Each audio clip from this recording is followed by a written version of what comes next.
Let's go live with my parents starting today. They're my parents, so there shouldn't be any problem, right? My husband surprised me with this idea out of the blue. I was shocked and almost cried because I never expected it. Isn't this too sudden? My dad just passed away, and it's only been a few days since his funeral. I'm still grieving his loss after he fought a long battle with illness. Despite all the sadness from the funeral, my husband decided we should leave our home. We headed to a villa my dad left for me. When we got there, I found out my in-laws were already there, staying in the villa. My name is Natalie, and I'm 33 years old. I work as a designer and have recently started living on my own. I've been married to Justin for 3 years now. My career is going well, and I'm known as a good designer. I earn a decent salary, and the apartment is in my name. My mom passed away when I was in college, and last year, my dad was diagnosed with cancer. He was getting treatment, but it got worse, and he eventually passed away. The doctor told us to prepare for the worst. My dad was really important to me. When I found out he was sick, I was devastated. Watching him get sicker each day, I couldn't sleep because I was so worried and anxious. What did the doctor say about your dad's sickness? Is he getting any better? Should I, as your husband, go see him? My husband kept asking about my dad's health, but I didn't feel like he really cared. It seemed like he was just waiting for my dad to pass away. Before, my husband used to feel insecure because he earned less money than me. I wished he would be proud of my accomplishments and support me during tough times. But instead, he acted childish, always trying to compete with me and wanting to be better than me. My dad told us not to worry about him and to focus on our time together as a couple. But I think we should visit him while we still can. That way, we won't regret it later. I started to dislike my husband more and more. In the beginning of our marriage, I felt a lot of love from him, and we were happy together. But now, his insensitive comments about my dad's illness were too much to handle. I realized that the loving husband I once knew had changed, and it was hard for me to accept. My husband works from home. I planned to work from home too after becoming independent, but he said having someone around distracted me, so I rented a small office and started commuting. Even though the hospital was nearby for me, my husband stayed home all day, leaving all the chores for me to do. I had to juggle work, taking care of my dad, and coming home tired to find a mess my husband made in dishes he hadn't cleaned. He only cared about himself and didn't consider my feelings. Living with him made me realize how little he understood me, and I felt very lonely. After my father passed away, we had already sold our family home as we had discussed with him before. I was busy with funeral preparations until we headed to the funeral hall. But my husband seemed more focused on phone calls or disappearing than helping me. Justin, please help me, especially now. I pleaded with him, but he brushed it off, saying he had work calls to attend to. My frustration with my husband grew as he seemed distant and disinterested during this tough time. His attitude had changed, and he appeared colder than before, leaving me feeling even more sad and isolated. On the day of the funeral, he spent a lot of time chatting with his parents, and their smirks and the looks from others made me feel even more alone. Despite the smooth handling of the funeral procedures, my husband suddenly suggested that we move in with his parents. He said it casually, almost as a joke, but I couldn't believe he would suggest such a thing, especially after the loss of my father. Live together where? We don't have any spare rooms in this apartment, I countered, reminding him that our apartment was already quite full, with one room used for his work materials. Then he mentioned the villa I had inherited from my father. I was taken aback. That villa held special memories of my father, and I wasn't ready to let go of it. But my husband seemed unconcerned about my feelings and continued to push for his parents to move in. Despite my objections, his parents had already made plans to move, and there seemed to be no room for negotiation. Whenever I spoke up, my husband didn't seem to like it. He accused me of being selfish and said I'd neglected our home because of my father's illness and frequent visits. His words were harsh, and they made me feel like my world was crumbling. Now that your father is gone, you need to listen to me, he said coldly. He complained that my father's illness had dragged on for too long and that it had been hard on him too. His lack of empathy for my father and me hurt deeply. I remembered how much pain my father had endured during his illness, and I knew he wouldn't have wanted me to just do whatever my husband said. At that moment, any love I had for my husband seemed to disappear. It hurt even more to realize that my husband was more focused on getting the villa than grieving my father's death. Despite my warnings, my husband was determined to move his parents into the villa. I decided to go along with it, but I couldn't hide my sadness. I packed only the essentials and left our home, telling my husband I would come back for the rest later. I couldn't bear to exchange any more words with him. It was painful to see my in-laws moving into the villa, seemingly without any consideration for my feelings.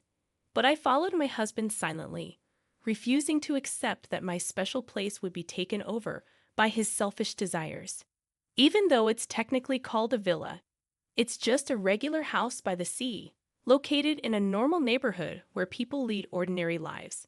But it's conveniently close to the city center, and the land it sits on is valuable. As I stepped out of the train station, memories of my childhood flooded back. I remembered when my mother was still alive, and after I fell asleep on the train, my father would carry me home on his back. The sight of the familiar scenery brought back those bittersweet memories. When we got to the villa, my in-laws were already there. I felt suspicious because it seemed like my husband had secretly given them a key without telling me. The idea that they had planned to move in without anyone knowing made me even more uneasy. Inside the villa, my in-laws seemed excited about their future life there.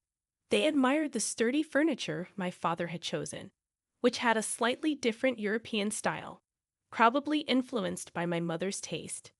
They couldn't stop praising the villa, saying how perfect it was and how lucky they were to live there now instead of our cramped apartment. They seemed to completely overlook the fact that my father had passed away and only saw the villa as a luxurious house. My husband joined in with their insensitive comments, laughing as they toasted the move with beers. I sighed deeply as I prepared some snacks, feeling frustrated and alone. As I observed my husband and in-laws, memories of precious moments with my parents at the dining table felt tarnished. Despite my discomfort, I decided to keep my feelings to myself and endure the night.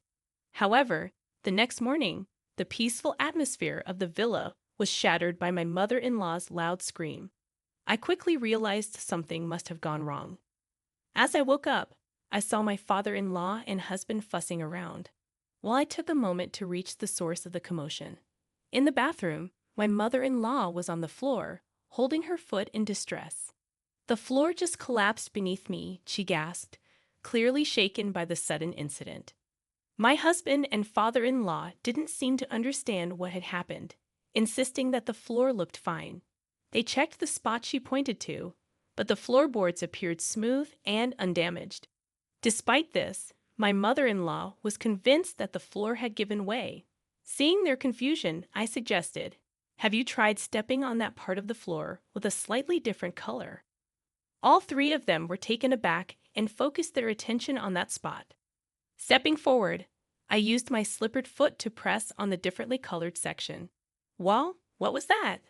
The floorboard made a clear sound and slightly sank when I stepped on it, but it snapped back into place the moment I lifted my foot. If someone stepped on it unknowingly, they'd surely think the floor had collapsed. See, the floor sinks a bit. It's kind of like a trap. Wait, that's dangerous. Is there something wrong with this house? My explanation seemed to surprise and worry them.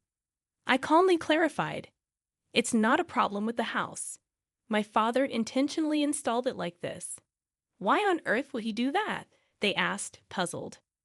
"It's a feature of what you might call a mechanical mansion or a trick house. You see, my father was a big fan of ninjas. This villa was his pride and joy, and he loved adding all sorts of clever mechanisms to it. As a child, I often watched him work on the house, adjusting its mechanisms or adding new ones. That's why there are traps and clever mechanisms all over the villa. A shelf you shouldn't touch, a floorboard that drops when stepped on, a door that only opens in a specific way, hidden doors, and even secret rooms. This villa is a testament to my father's dreams and ingenuity, developed over many years.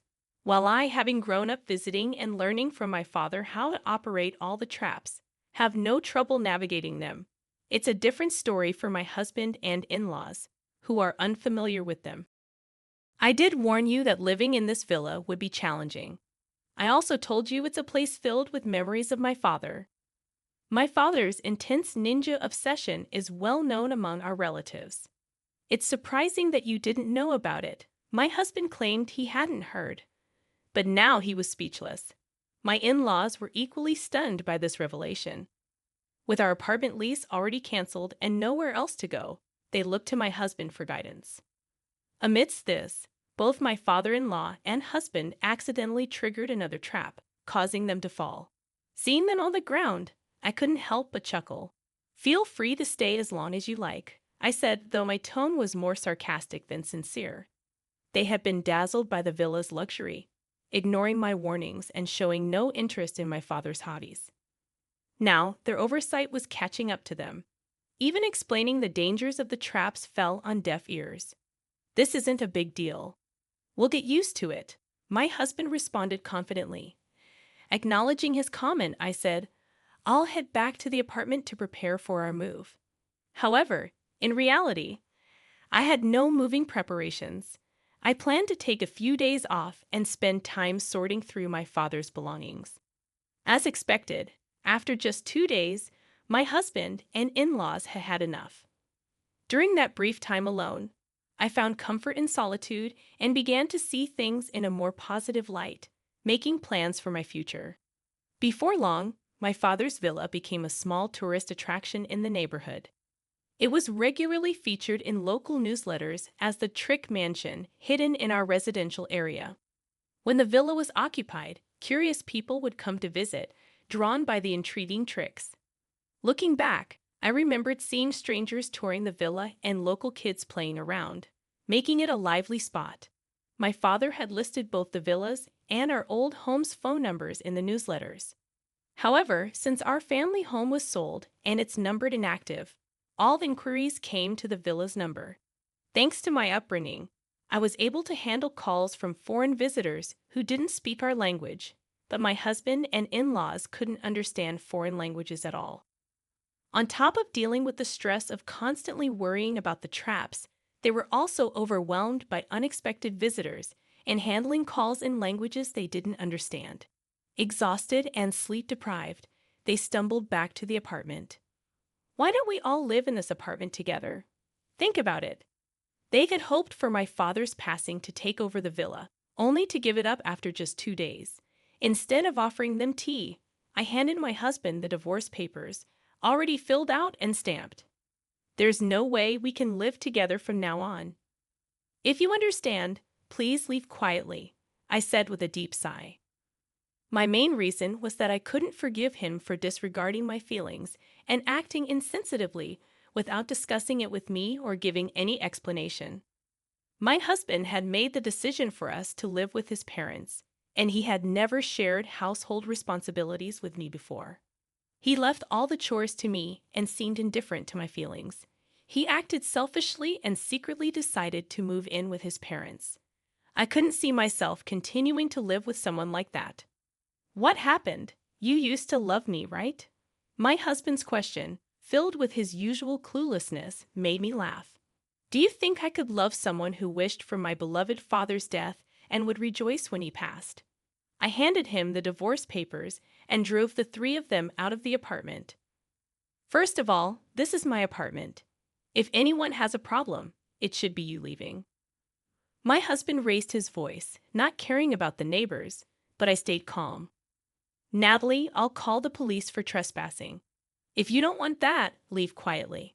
Remember, this apartment is under my name." Their silence followed my words. They depended on me financially and had little of their own. However, I had already decided to cut ties before they could try to persuade me otherwise. Neither my husband nor my in-laws had much in savings. After being kicked out of the apartment and unable to return to the villa, they now live in a cheap, low-quality apartment and are struggling to make ends meet. The previous apartment was better. This was a sentiment my husband and in-laws often repeated. At first, my husband felt guilty and apologized frequently. However, as time passed, he became increasingly resentful of his parents. They were rarely able to hold down jobs due to their age, and when they did work, it didn't last long. Eventually, they depleted their savings and pension with each move, leading to constant arguments and a strained family relationship. The walls of the apartment were thin, so their daily quarrels were easily heard by neighbors. Even when they received noise complaints, they didn't apologize. Instead, they reacted defensively, causing them to become disliked by their neighbors. It seemed like they might need to find a new place to live soon. While my husband used to enjoy working from home, the current apartment didn't provide the luxury of a dedicated workspace. Unable to focus on his job, his reputation and sales suffered. Now, he barely makes ends meet with a late-night convenience store job and may need to consider taking on multiple part-time jobs. The in-laws realized their biggest mistake was allowing their son to control their decisions. In their frequent arguments, my husband and in-laws often blamed the villa's traps. "If you had been more responsible, we wouldn't be in this situation. You should have checked properly. Don't blame me now. She's the one who kept important things secret. Shut up. If you had communicated properly with your father, this wouldn't have happened. I never imagined we'd end up like this because of our son." Yet they had always wished to inherit the villa and were overjoyed when my father passed away. I will never forget that. After the divorce, I made significant strides in my career as a designer.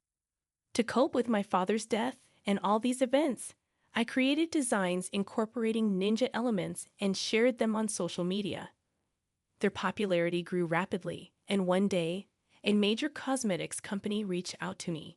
To my surprise, they wanted me to design packaging with an Asian touch, incorporating ninja elements. I felt this work would honor my father's cherished memories. Of course, I eagerly accepted the project and poured myself into it.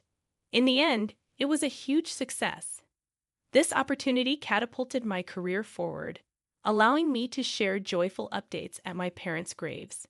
I've kept the mechanical house, preserving it as a special place filled with memories of my father. I began organizing tour schedules and, with a few adjustments, transformed it into a space where both tourists and local children could enjoy for free. Soon, the house garnered significant media attention, bringing in much-needed income to cover ongoing expenses. Additionally, online articles about the house were translated into foreign languages, garnering support from international fans, including elderly individuals who shared my father's passion for ninjas. I'm committed to maintaining this magical place for years to come. Meanwhile, the mechanical house remains a bustling hub of activity, particularly popular among local children. Is this the legendary mechanical house I've heard about? Where are the tricks? Show us. With the help of local volunteers, precautions are taken to ensure the children play safely. Foreign tourists are often amazed by features like the hidden floorboard doors. Wow, this is incredible. I'm so moved to experience such a unique place. What other tricks are here? Despite losing my father and going through a divorce over the inheritance of the villa, I believe the gains have outweighed the losses. The villa has transformed into a memory-filled destination shared with loved ones. Personally, I've undergone a profound transformation, moving forward with renewed optimism and hope.